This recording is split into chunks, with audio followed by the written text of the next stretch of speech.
นี่เนาะสาธิตเด้อเจ้าส่งมาอีนี่จะอยากให้เขาเอาอีนี่ปืนเจ้านี่แนวนี้เนาะปืนเกิดแต่ทองพ่อทองแม่ก็บ่เคยยิงปืนแนวนี้นี่ของแท้นี่ดูของแท้นี่แนวนี้นี่จะเอามาคอยเบิ้งคอยซื้อนี่แบบนี้นี่จะเอาช่างอันนี้ลูกยางนี่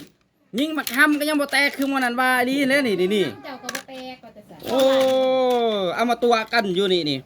มันช่างมันสิแตกตัวนี่โฆษณาคือว่าคักแท้ๆเบิ้งสแกนนี่ยางนี่เบิ้งคักเด้อย่างนี่เด้อกับย่างนี่ยิ่งให้เบิ้งนี่ชิยิ่งคอยเลยนี่ทางหน้านี่คือมันแตกนี่ปังนี่เห็นบ่โฆษณาเยอะจนให้เขาเอาอีนี่ยังมีตัวนึงมันให้ส่งมาอีดิให้เขาเอาอีกแตกยังมันสิแตกย่างยิ่งทำลูกก็ยังบ่แตกนี่โอ้ทำมึงหันมาสั่นคือง่ายๆสิโฆษณาอย่าให้เขาจับได้เด้อพวกโฆษณานี่นักต้มตุ้นนี่ Facebook จะตั้งทางอันนั้นเจ้าหันบิสเซนวันเจ้าหันเขาหู้มัดจะก่อนจะตั้งบิสเซนวันนั่นมีเอาปุ่มสมุนโนครัวเจ้า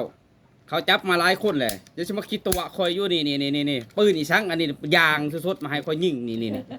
เขาเลยลงนี้จะเอารุ่นแบบนี้ให้คอยเบิ้งนี่แบบนี้นี่